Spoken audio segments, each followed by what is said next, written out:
Merlin here. Well, we've got all the skirt segments actually attached now. I've still got to go around and complete putting the zip ties on that hold the fingers to the bottom of the hull. You can see this side here is completely done all the way around here, so you can see how these segments are pulled inward, and that's why these are still poofed out. They're not attached at the bottom yet. So anyway, it's making some progress.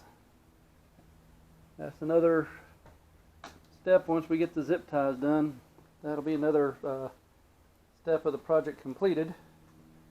And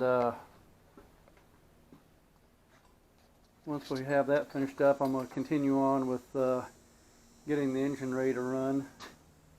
There's the big BMW engine that's going on it. BMW R1100R. And I still got to make up the drive assist system. That's why I got the back end facing toward me, so I can pull the clutch and pressure plate off and figure out how to make us a connecting output shaft so we can get some power out of that thing. Anyway, thanks for watching, and we'll keep you posted.